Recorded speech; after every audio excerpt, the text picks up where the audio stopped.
Saudara-saudara yang diberkati Tuhan, mari kita membaca firman Tuhan dari Injil Yohanes pasal 15 ayat 1 sampai ayatnya yang ke-15. Demikian firman Tuhan. Akulah pokok anggur yang benar dan Bapakulah pengusahanya. Setiap ranting padaku yang tidak berbuah dipotongnya, dan setiap ranting yang berbuah dibersihkannya, supaya ia lebih banyak berbuah.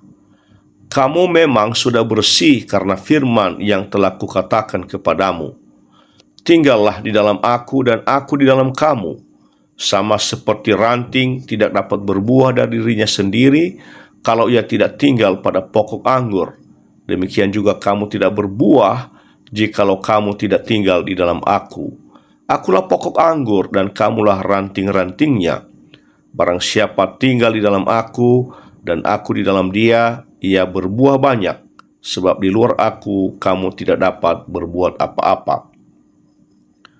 Barang siapa tidak tinggal di dalam aku, ia dibuang keluar seperti ranting dan menjadi kering, kemudian dikumpulkan orang dan dicampakkan ke dalam api lalu dibakar. Jikalau kamu tinggal di dalam aku dan firman-Ku tinggal di dalam kamu, mintalah apa saja yang kamu kehendaki dan kamu akan menerimanya. Dalam hal inilah Bapa-Ku dipermuliakan, yaitu jikalau kamu berbuah banyak, dan dengan demikian kamu adalah murid-murid-Ku. Seperti Bapa telah mengasihi aku, demikianlah juga aku telah mengasihi kamu. Tinggallah di dalam kasih-Ku itu. Jikalau kamu menuruti perintah-Ku, kamu akan tinggal di dalam kasih-Ku, seperti aku menuruti perintah Bapa-Ku dan tinggal di dalam kasih-Nya. Semuanya itu kukatakan kepadamu, supaya sukacitaku ada di dalam kamu, dan sukacitamu menjadi penuh. Inilah perintahku, yaitu supaya kamu saling mengasihi, seperti aku telah mengasihi kamu. Tidak ada kasih yang lebih besar daripada kasih seorang yang memberikan nyawanya untuk sahabat-sahabatnya. Kamu adalah sahabatku jikalau kamu berbuat apa yang kuperintahkan kepadamu. Aku tidak menyebut kamu lagi hamba, sebab hamba tidak tahu apa yang diperbuat oleh tuannya.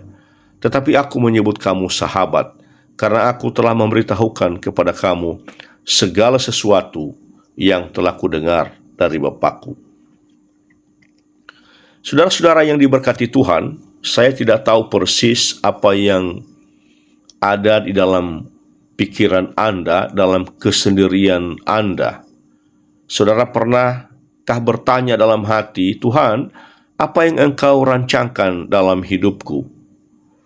Yakin atau tidak, saudara-saudara, jawaban Tuhan sangat jelas dan pasti, yaitu bahwa rancangan Tuhan dalam hidup kita adalah rancangan damai sejahtera. Dalam Yeremia pasal 29 ayat 11 dikatakan, sebab aku ini mengetahui rancangan-rancangan apa yang ada padaku mengenai kamu. Demikianlah firman Tuhan, yaitu rancangan damai sejahtera dan bukan rancangan kecelakaan, untuk memberikan kepadamu hari depan yang penuh harapan.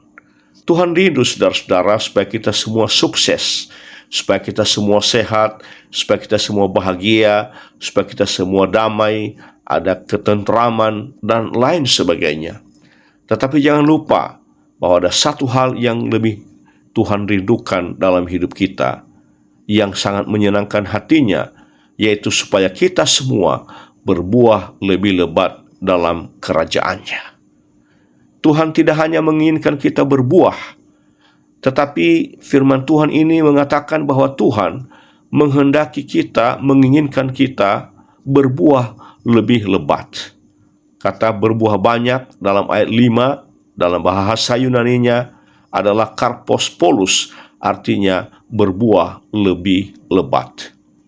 Nah, saudara-saudara yang dikasihi Tuhan, dalam Yohanes pasal 15 ayat 1 sampai 15 ini kita temukan bahwa Tuhan Yesus mengumpamakan dirinya sebagai pokok anggur yang benar, dan Bapa di sorga sebagai pengusahanya, dan orang-orang yang percaya kepadanya sebagai ranting yang harus berbuah lebih lebat.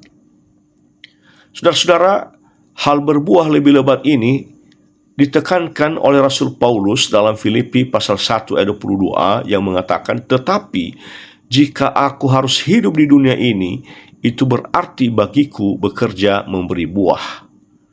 Nah, saudara-saudara, urgensi dari berbuah lebih lebat ini kelihatan benar dalam pernyataan Yesus di ayat 2 yang mengatakan bahwa setiap ranting yang tidak berbuah dipotongnya dan yang berbuah dibersihkannya. Nah, saudara-saudara, kata dipotong dalam bahasa Yunaninya menggunakan kata airo, artinya diambilnya, dibuangnya, dilenyapkannya, atau ditiadakannya. Kata airo bisa berarti tidak dibiarkan hidup berlama-lama di dunia ini. Nah, saudara-saudara, memang banyak faktor penyebab orang Kristen pendek usia. Mungkin karena tidak menjaga kesehatan, mungkin karena tidak menjaga pola makan, kurang olahraga, mungkin karena ceroboh, mungkin karena faktor genetik, mungkin karena tidak hati-hati, mungkin karena kelalaian, mungkin karena tidak menghormati orang tua seperti yang dikatakan dalam hukum Taurat kelima, mungkin juga karena bencana atau musibah, dan lain sebagainya. Tetapi juga karena tidak berbuah banyak atau tidak berbuah lebat dalam kerajaan Allah. Allah katakan, untuk apa orang seperti ini berlama-lama di dunia? Nggak ada buahnya dalam kerajaan Allah. Lebih baik cepat-cepat saja kita ambil dari tengah-tengah dunia ini. Nah, saudara-saudara, selanjutnya, jika bagi yang tidak berbuah, menurut ayat ini dipotongnya, tetapi bagi yang berbuah namun belum berbuah lebih lebat, dibersihkannya. Nah, saudara-saudara, kata dibersihkan dalam bahasa Yunaninya menggunakan kata iro. Kata iro artinya memangkas atau menggunting bagian-bagian tertentu yang dinilai bisa menghalangi proses pembuahan yang lebih lebat. Makanya jika ada anak-anak Tuhan yang merasa diri sudah berbuah atau mulai berbuah dalam kerajaan Allah, lalu diizinkan Tuhan mengalami berbagai cobaan, masalah, badai kehidupan, maka hal tersebut hendaknya dilihat dari perspektif ini. Ya, mungkin saja itu juga ujian iman, tetapi mungkin juga Tuhan sedang membersihkan sesuatu dalam hidup saudara yang masih menghalangi saudara untuk masuk dalam proses pembuahan yang lebih lebat bagi kerajaan Allah. Karena itu, saudara-saudara, tak perlu menyesali Tuhan, tak perlu bersungut, kendor, atau meninggalkan Tuhan dalam setiap ada masalah yang dihadapi, tetapi lakukanlah introspeksi diri, izinkan Tuhan membersihkan sesuatu dalam diri saudara. Dewasa ini banyak orang Kristen yang diberi kesempatan hidup oleh Tuhan.